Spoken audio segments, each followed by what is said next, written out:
Bienvenidos a este espacio. El día de hoy tenemos un tema súper interesante.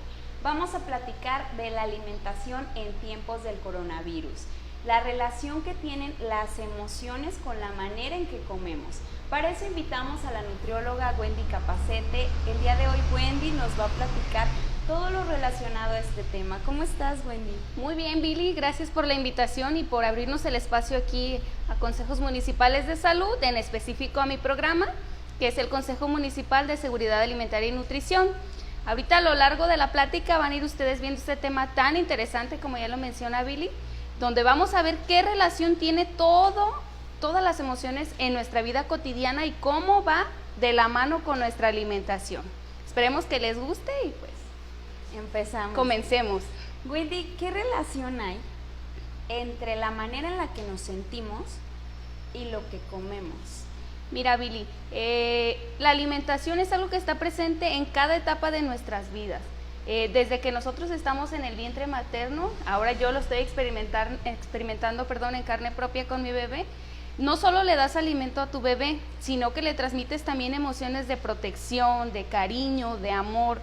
Entonces nuestra alimentación va a estar presente desde antes de nacer hasta el día inclusive de nuestra muerte. Cada etapa de nuestras vidas viene marcada por algún evento. Puede ser desde un cumpleaños, donde ya asemejamos que en un cumpleaños de ley tiene que haber pastel, comida. Sería muy difícil explicar que la comida no esté presente en alguna etapa, en algún festejo, en algún convivio con los amigos. Y todo eso lo vamos a ir relacionando con las emociones que nosotros tenemos. Por ejemplo, una pérdida. Sabemos de antemano que si es un velorio, siempre va a haber café, pan y canela. Si se fijan, en cada etapa, en cada suceso de nuestras vidas, se va a hacer presente el alimento. Y va a depender de cómo nos sentimos en ese momento, el tipo de alimentos que vamos a preferir. Entonces, desde ahí, al igual, la lactancia materna se ha hablado mucho, que tenemos mucho el lazo que no se va a romper durante toda la vida con nuestro bebé, y es muy cierto. Todo lo que es psicológico va muy de la mano con la alimentación. A mí me gusta mucho dar ejemplos como en las consultas, la alimentación en los niños. Cada etapa nosotros requerimos ciertos nutrientes. Por ejemplo, cuando son niños, ahí es una etapa muy marcada donde nosotros vamos a tener preferencia o rechazo hacia ciertos alimentos. Si en nuestra casa nuestros padres nos prohibieron cierto tipo de alimentos cuando éramos niños o nos castigaban, decir, te vas a acabar tus verduras, si no te voy a castigar y no te voy a comprar el gansito que querías. Nosotros desde ahí ya tenemos conciencia de que tengo que comer esto para poder lograr algo malo, cuando no debe de ser así. Debe de ser, tienes que comértelo porque es nutritivo, porque es sano para ti, sin premiar o castigar con respecto a la comida, porque eso va a tener repercusiones en un futuro cuando seamos adultos. Entonces, si te fijas, cada etapa viene muy marcada las emociones, cómo nos sentimos y qué es lo que comemos. También ahorita con el COVID se vio mucho que nuestro descontrol fue totalmente en todos los sentidos, en nuestro trabajo, en nuestra vida diaria. Nuestra rutina cambió completamente. Y nosotros, pues al tener más tiempo disponible en nuestras casas, la mayor parte de la población tendían a consumir más alimentos que cuando no estaban todo el tiempo en su casa. La disponibilidad que tenemos nosotros en nuestros hogares hacia los alimentos y también las malas elecciones que tenemos. Entonces también personas que caían en depresión, en ansiedad o en estrés, fueron factores determinantes para la alimentación. También se vio afectada. Entonces, si te fijas, pues es un sinfín de esta relación alimento-emoción. Pero, Wendy, ¿por qué las personas buscamos refugio en la comida? Comentabas esto de la depresión, la ansiedad. ¿Por qué buscas un refugio en los alimentos cuando te sientes de esa manera? Sí, mira, aquí me gustaría especificar bien claro lo que viene siendo el hambre emocional y el hambre física. El hambre física es las necesidades que tu cuerpo te va pidiendo de los nutrientes básicos para la vida, como lo son los carbohidratos, los lípidos, las proteínas, las vitaminas y los minerales. Con esos nutrientes tu cuerpo va a funcionar adecuadamente. Hay otro tipo de nutrientes que no, son necesarios, pero en ciertas cantidades. Ahí ya nos vamos por el lado del hambre emocional. El hambre emocional es un tipo de ansiedad hacia la comida. Las características del hambre emocional son esas precisamente. De repente se nos antoja algo, va más pegado a un antojo que a una necesidad.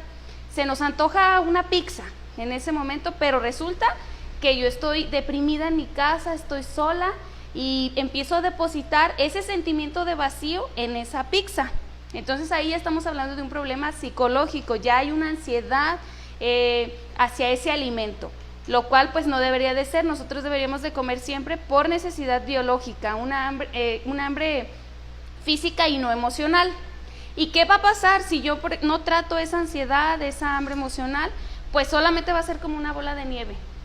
Yo cada que me sienta triste, cada que esté estresado, voy a depositar eso en la comida. Hay personas que no solamente en la comida, lo depositan en hacer ejercicio, en algo más positivo. A ver, no quiero pensar que ahorita me está yendo mal, me voy a poner a hacer ejercicio.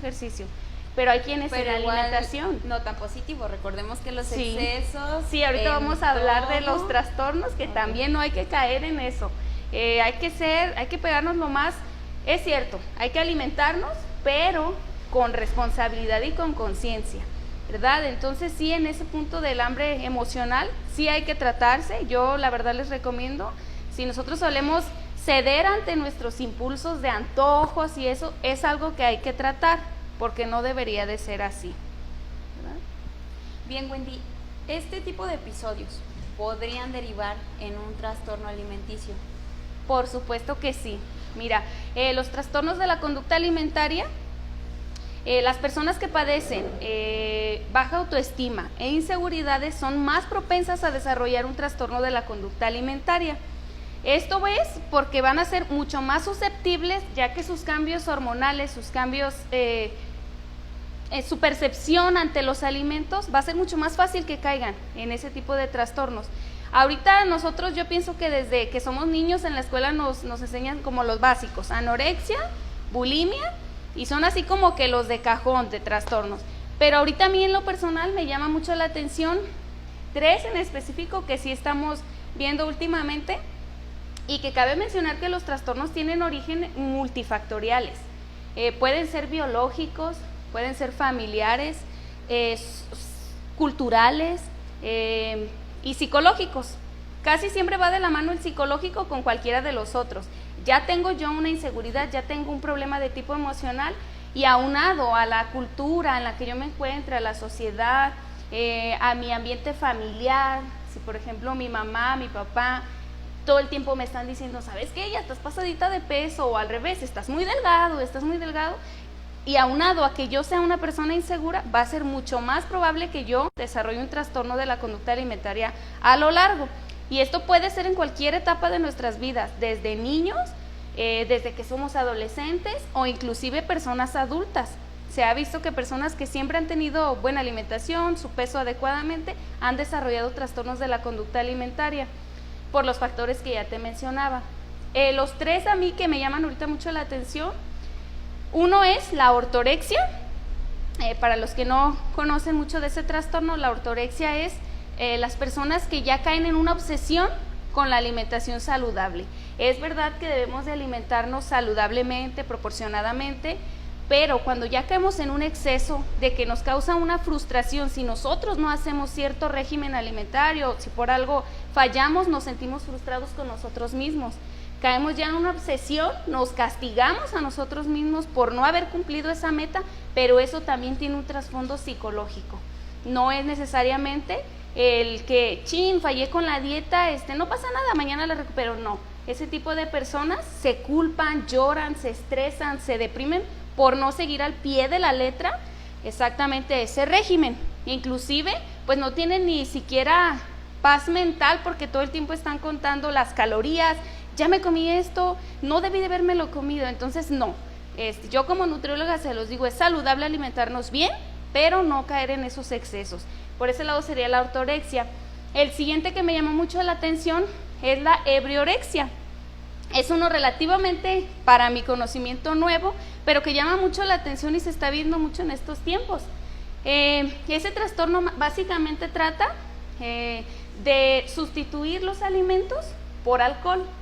Las personas prefieren estar tomando alcohol durante el día porque recordemos que el alcohol pues nos aporta también calorías, entonces ellos prefieren nutrirse de alcohol, y cuando ya de plano su cuerpo ya no tiene pues los nutrientes que te dan otro tipo de alimentos, vitaminas, minerales, el alcohol solamente te va a dar calorías, pero lo demás no. Entonces pues van y va como muy de la mano, como la bulimia.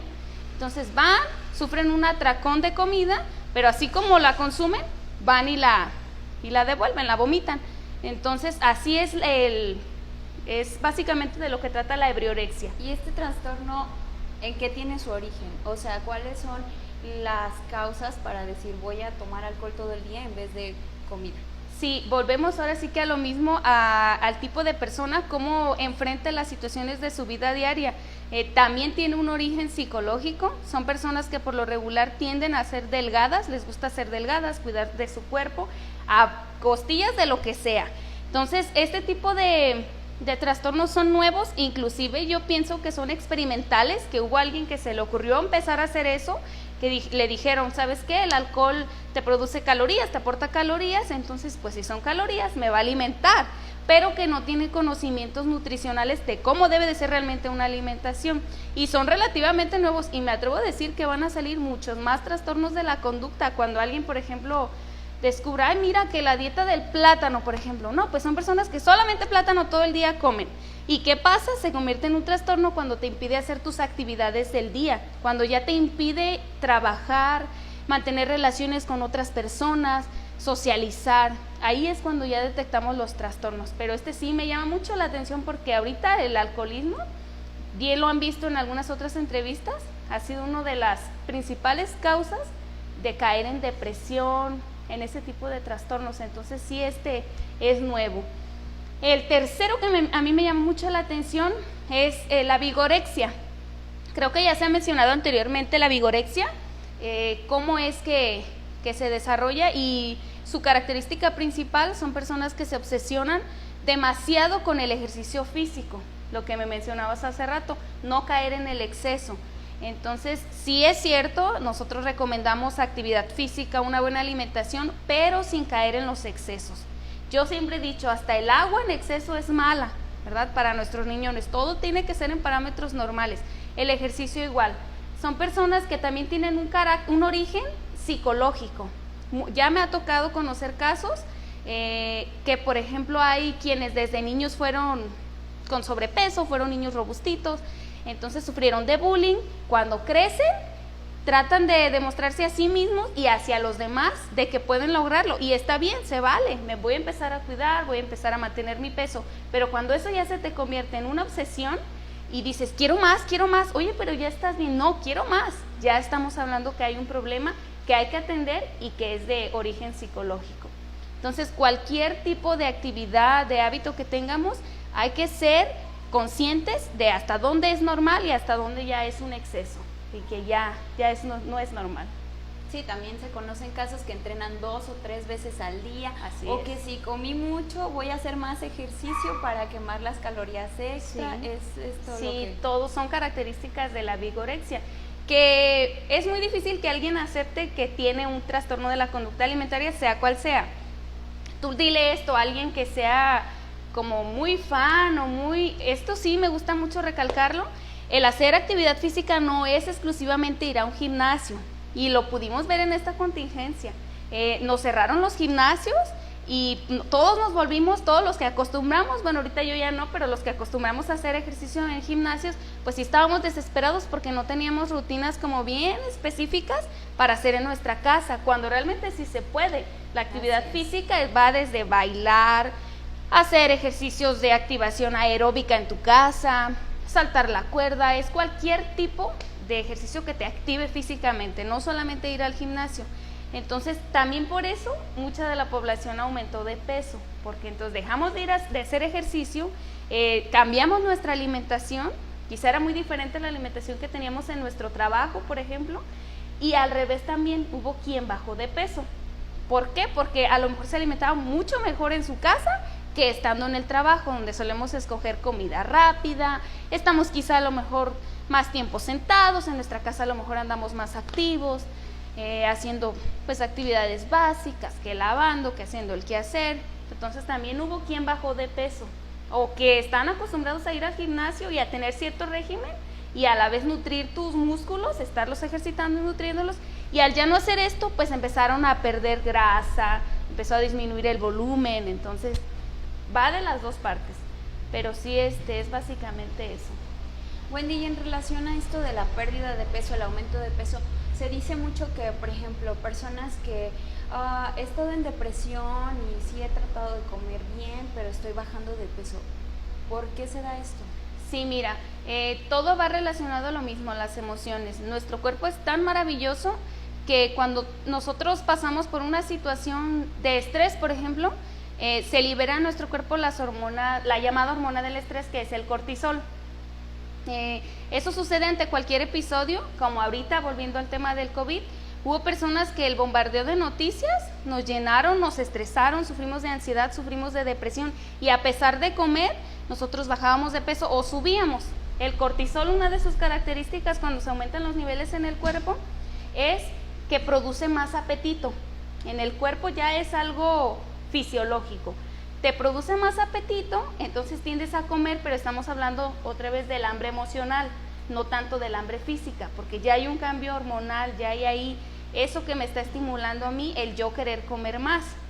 Wendy, a ver, ¿y cómo distinguimos si mi hambre es emocional o es de verdad una necesidad? Porque, bueno, igual yo nunca he escuchado que nadie diga, se me antoja una manzana, pero, o sea, ¿cómo podemos distinguir si de verdad tengo una necesidad de comer? Sí, la diferencia principal entre hambre emocional y hambre física es que el hambre física va a ser paulatinamente durante el día y el hambre emocional va a ser repentina. Aunque ya hayas comido, te va a quedar esa necesidad de comer algo más. ¿Y qué pasa al final? Tenemos sentimiento de culpa. Después de haber comido el alimento, también es otra de las características bien importantes que hace la diferencia. El hambre emocional te va a dar una culpa después de comer ese alimento en específico, y el hambre física no. El hambre física te va a saciar tu necesidad del cuerpo. Síntomas que nosotros ya conocemos cuando te da el hambre física es, pues que empezamos los intestinos a sentir ahí por ahí que ya se están moviendo, nos empezamos a marear porque ya nos faltan los nutrientes para que el cuerpo funcione correctamente. Ahí son síntomas de que ya tengo un hambre física. Y el hambre emocional no. Puedes haber comido a las 3 de la tarde y a las 5 dices, es que tengo hambre y se me antoja, tengo hambre de este alimento. El hambre física no es por un alimento en específico, el hambre emocional sí, el antojo, los mentados antojos. Estamos hablando de alimentación emocional. Wendy, ¿y por qué a veces se nos antoja dulce, a veces salado? ¿Hay alimentos que nos provocan adicción o son los ingredientes que contienen? Ese tema es muy importante, de hecho lo hemos dado en escuelas, porque en las escuelas se da mucho lo de los alimentos adictivos, que si bien es cierto, hasta nosotros como adultos tenemos adicción a algún alimento, por mucho que digamos, no, yo no como, hay algo que siempre nos gusta. Para empezar con este tema sí me gustaría decirles lo que nos muestra la OMS acerca de cómo se define una adicción. Una adicción es una enfermedad, lo maneja la OMS como una enfermedad tanto física como psicoemocional, donde hay una necesidad o un fuerte deseo por adquirir una sustancia, una relación o alguna actividad. En lo que viene siendo como actividad, por ejemplo, pudiéramos ser adictos a el celular, adictos a estar todo el tiempo en la computadora, adictos al trabajo, y por el otro lado en sustancias podemos ser adictos al tabaco, al alcohol, pero también a los alimentos.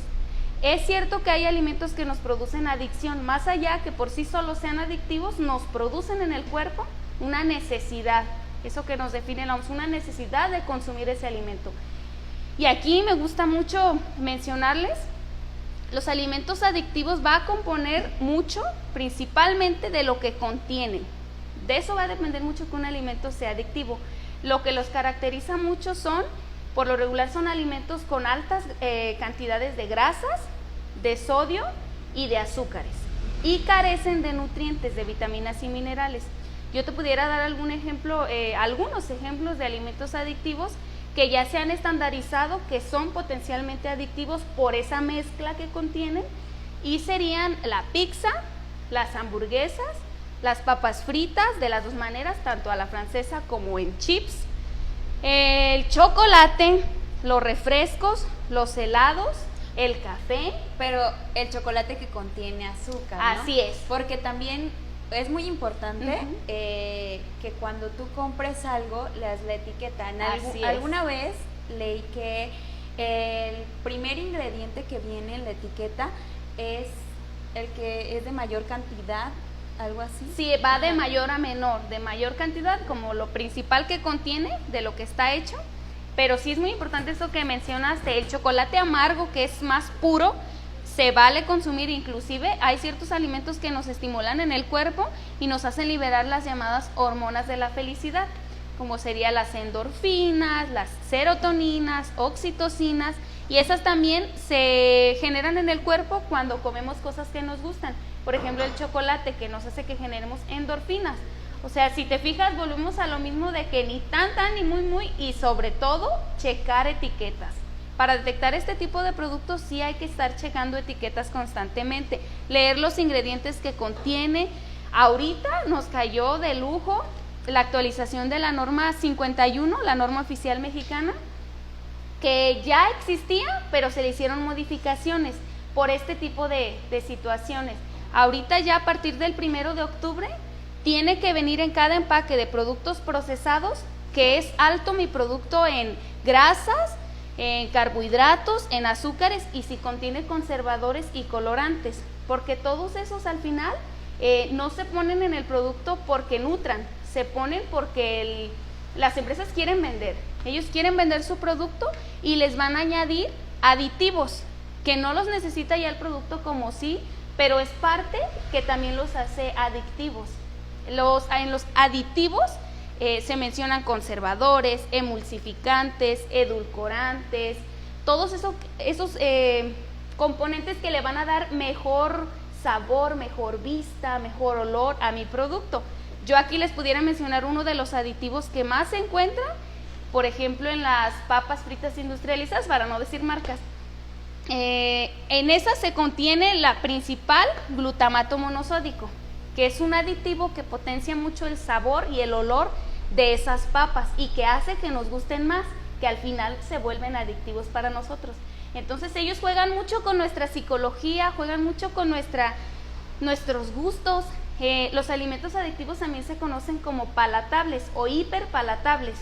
La palabra hiperpalatables proviene de gustoso, sabroso, que por lo regular son productos, como te mencionaba, con altas cargas de azúcar que estimulan nuestras papilas, altas cantidades de sodio y de grasa, y que lo van a hacer sabroso a nuestro paladar y vamos a tender a elegir ese tipo de productos. Más allá de que si me hace daño o no, a mí me gusta, me hace sentir bien en el cuerpo, me genera las hormonas de la felicidad, lo voy a escoger.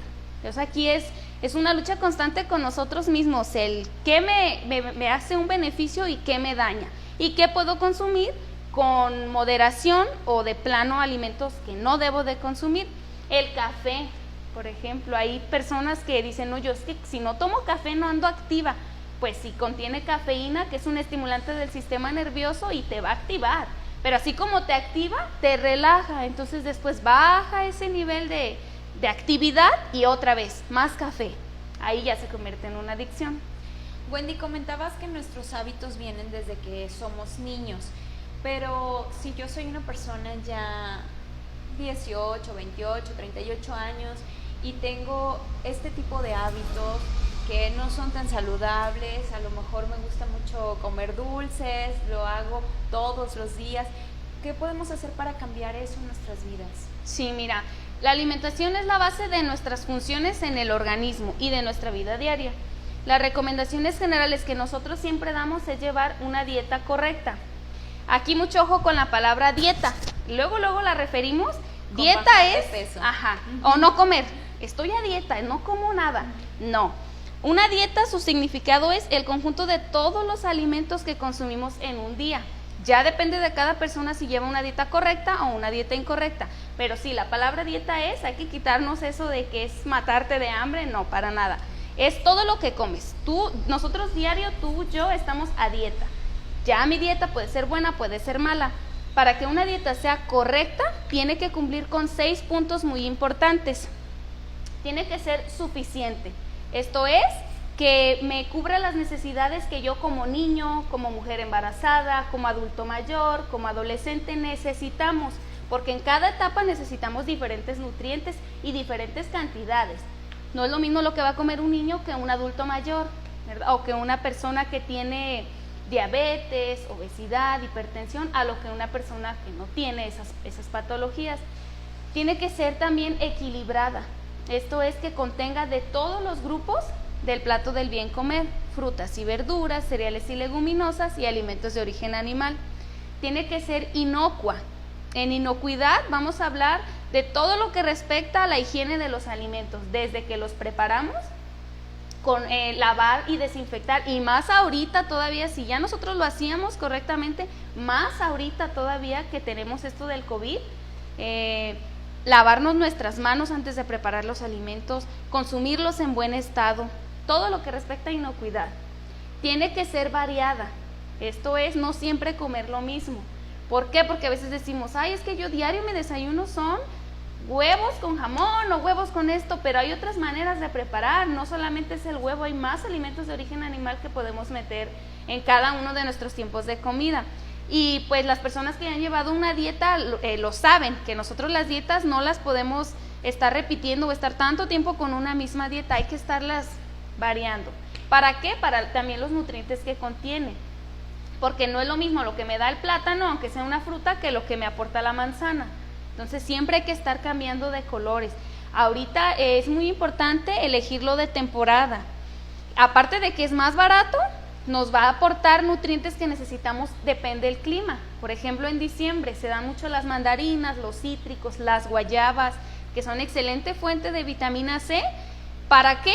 Son tiempos de frío y son tiempos en los que nos enfermamos más de las vías respiratorias, entonces eso nos va a ayudar a fortalecer nuestro sistema inmunológico. Otro punto importante de la dieta es que sea adecuada. Tiene que ser adecuada, y aquí metemos mucho lo que es acorde a tu cultura y a tus tradiciones.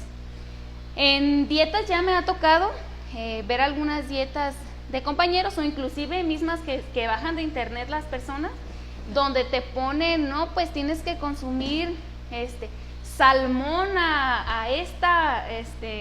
salmón a la plancha o a las hierbas, así. Y son personas que a lo mejor su posibilidad económica no está como para estar consumiendo una vez, inclusive 2, 3 veces a la semana salmón. Entonces sí hay que tener mucho ojo con esto. El alimentarte saludablemente no quiere decir gastar demasiado, aventar la casa por la ventana por la alimentación, no. Lo podemos hacer desde lo que tenemos en nuestra casa. Si se fijan en el plato del bien comer, ese está diseñado exclusivamente para la población mexicana. Ahí vemos que aparece inclusive los tamales. Todo lo derivado del maíz viene en el plato del bien comer. Entonces, ¿por qué restringirnos si vivimos en una cultura que en lo que respecta a alimentación está súper variada? Pero aquí lo que va a depender son las cantidades, no tanto el tipo de alimento. Si yo me como un tamal, bueno, ya equivale a 3 porciones de mis cereales. En la noche no voy a comer tortilla porque ya me comí mi tamal y al final es lo mismo, es maíz. Wendy, ahorita que mencionas eso de en la noche no voy a comer tortilla, porque también hay mucha gente que te dice no ceno. No, malísimo, ahí sí ya me ha tocado hasta en mi misma familia que me dicen, no, es que yo ya dejé de cenar porque quiero bajar. Imagínense, nuestro cuerpo todo el tiempo funciona con nutrientes. Tan es así que si no aportas nutrientes a tu cuerpo empiezas a tener enfermedades, debilidad, anemia. Entonces, ¿cuántas horas no pasan de que nosotros comemos el último alimento que va a ser, supongamos que hacen una colación a las 5, me comí algo a las 5, pero no voy a cenar porque quiero bajar de peso? ¿Cuántas horas pasan de que yo me fui a la cama, me desperté, me preparé el desayuno y volvió mi cuerpo a tener alimentos? Son muchísimas horas de ayuno. Eso va a generar en el cuerpo que se vaya acostumbrando y que todo lo que tú comas en el último tiempo de comida lo vas a empezar a almacenar. ¿Por qué? Porque el cuerpo se protege. Dicen, no me va a dar alimento en 12 horas, voy a guardar lo último que comió de reserva y lo va a ir almacenando en forma de grasa. Entonces son personas que dicen, ay, pero es que ni ceno y sigo subiendo de peso. Es por eso. Se oirá un poquito contradictorio, pero el comer todo el día te hace bajar de peso. Mucho ojo, comer sanamente, ¿verdad? No comer cualquier cosa, pero te baja de peso porque te activa tu metabolismo, todo el tiempo está funcionando, entonces no tiene por qué reservarlo en tu cuerpo, lo va liberando, lo va gastando en tus actividades, y por eso es muy importante cenar en las noches. Claro que vas a cenar ligero, no es lo mismo cenarte 3, 4 tacos de pastor en la noche, que no lo hacemos ni siquiera en horarios adecuados, lo hacemos a las 9 y a las 10 ya estamos dormidos, ¿verdad? Hay que cenar temprano y también ligero. Mi cereal con fruta, con nueces, con almendras sería un ejemplo, con mi leche, y no pasa nada. Jamás se va a comparar un plato de cereal con fruta que unos tacos, que también se vale, lo podemos hacer, no pasa nada, pero sí cuidar mucho los horarios. Si se me antojan unos tacos, no me los voy a comer a las 9 para las 10 ya estar dormido, me los como a las 8 para que en lo que hago mi actividad, me ponga a hacer algo, pues ya se digiere un poquito la comida y la cantidad sobre todo. Bien, Wendy, pues para finalizar, ¿qué recomendaciones nos darías para que si te sientes triste y se te antoja la nieve, o que si estás ansioso y te quieres comer un pan, qué hacer? Mira, aquí sí les voy a recomendar mucho, y más ahorita en la contingencia, hay que hacer listas en nuestra casa para los que todavía van a estar en confinamiento, como los grupos que son más vulnerables. Sí hay que hacer listas a conciencia, listas del súper. Yo creo que lo vimos mucho en esta contingencia. A mí me llamaba mucho la atención en las noticias que lo primerito que se acababa en los supermercados Los cereales. eran cereales, productos azucarados como las jaleas, las mermeladas. Era lo primerito que tú ya no encontrabas cuando ibas. Y por el contrario, lo que quedaban eran leguminosas, el frijol, el arroz, la avena, todo eso, como que eso la gente no. Desde ahí se vio reflejada cómo es la alimentación aquí en México, por ejemplo. Entonces sí, hacer listas a conciencia, informarnos más sobre los métodos de conservación. A mí me tocó, por ejemplo, en el trabajo, a mí me gusta mucho hablar con ejemplos. Siento que se entiende un poquito mejor a que yo nada más les dé como los términos. Siempre me gusta hacerlo con ejemplos de la vida cotidiana. A mí me llegó a pasar que me preguntaban, oye Wendy, tú como nutrióloga, ¿cómo conservas las frutas, las verduras? Porque no sabemos hasta cuándo vaya a pasar esto de la contingencia, si son 2, 3 meses, 4 meses, ¿de dónde vamos a sacar las frutas, las verduras? Aquí sí me gustaría invitarlos. Nosotros ahí por parte de consejos municipales hacemos talleres de huertos en casa. Imagínate con esta contingencia tú tener en tu casa tu propio huerto de frutas y de verduras. Nada te hace la contingencia, porque ahí vas a tener semillas para volver a sembrar. Entonces sí es muy importante informarnos, estar actualizados pensamos que esto nunca nos iba a pasar. Pensamos que esto era nada más como allá en China, nada más ahí, hasta ahí iba a llegar. Y resulta que no, nos llegó hasta acá y por ley tuvimos que estar en nuestra casa. Entonces, el plan B, muchos no lo teníamos. Entonces, sí es muy importante aprender acerca de cómo conservar los alimentos, desde las frutas y desde las verduras. A ver, ¿cómo puedo conservar esto? Bueno, pues puede ser en salación, puede ser las frutas en compota, en mermeladas, y ya yo obtengo los nutrientes. Hacer ejercicio regularmente es otra de las recomendaciones que yo les daría. Volvemos al tema, no solo es ir al gimnasio, puedes hacerlo en tu casa. Las personas que siguen en confinamiento pueden hacerse rutinas diarias, mínimo media hora al día en nuestras casas, mantenernos bien hidratados. De 1.5 a 2 litros de agua es la recomendación general. Si hacemos ejercicio es un poco más lo que tu cuerpo te va pidiendo, pero por ley alguien que no hace ejercicio, eso es lo que debemos de estar tomando. Tratar de no saturarnos tanto con noticias. Ahorita ya sabemos nosotros lo más importante del COVID, y es formas de transmisión y medidas preventivas que debemos de llevar. Yo pienso también que si estamos todo el tiempo buscando, viendo, saturándonos de tanta información que ya sabemos, pero que estamos ahí viendo, no es saludable para nuestra mente. ¿Por qué? Porque todo el tiempo vamos a traer eso, vamos a vivir con miedo. Ya es algo parte de nuestra vida. El COVID ya va a ser parte de nuestra vida. Si más adelante sale la vacuna, pues que mejor, ya vamos a estar más protegidos, pero es algo que no se va a acabar.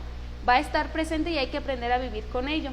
Entonces, y eso sobre todo repercute mucho en las horas de sueño, que es otra de las recomendaciones.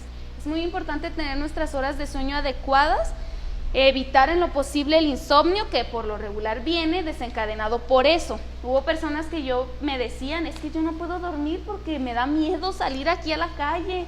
No hay que caer en pánico. Y lo que pasa cuando no duermes bien, tu cuerpo tiene más ganas de comer, más antojos a otro día porque quiere mantenerse despierto. Así es. Tratar de controlar nuestra ansiedad, nuestro estrés. Si vemos que esto nos sobrepasa, hay mucha ayuda psicológica, hay ayuda nutricional. Nosotros ahí en consejos municipales tenemos las puertas abiertas, donde los podemos canalizar. No damos consulta ahí, pero sí podemos derivarlos a lugares donde los pueden ayudar de manera gratuita. Si vemos que esto ya de plano no podemos con él, sí es importante acudir a consulta. Para fortalecer nuestro sistema inmunológico, alimentos ricos en vitamina C, guayaba, fresa, limón, kiwi, brócoli. Hay alimentos que pensamos que no, que nada más es la naranja y el limón, la vitamina C, y no, hay muchos otros que nos aportan. Por eso es la importancia de la alimentación tan variada. El aceite de oliva virgen es un excelente antioxidante, las leguminosas, las legumbres, los frutos secos, todo ese tipo de alimentos, el pescado, los omegas que nos aportan, nos van a ayudar a fortalecer nuestro sistema inmunológico. El lavado correcto de manos, hay que continuar con eso. No solo nos ayuda para evitar la infección de COVID, sino también para tener una buena nutrición. De nada me sirve comer sanamente si no preparo con higiene mis alimentos, si me voy a enfermar. Entonces todo eso, evitar el consumo de tabaco y de alcohol, que eso nos baja las defensas al igual que el estrés.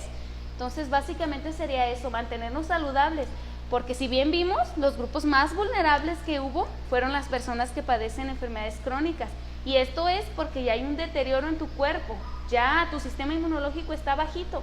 Entonces imagínate recuperarte de una enfermedad tan agresiva como el coronavirus, se te va a dificultar el doble o el triple, o muy probablemente ni siquiera te recuperes de esa enfermedad. Hoy más que nunca debemos de estar saludables. Y cuidar nuestra alimentación puede derivar en que evitemos algunas enfermedades a futuro. Así es. Todas las enfermedades entran por nuestra boca. Todas. Sería difícil mencionar alguna que no se desarrolle por una mala alimentación.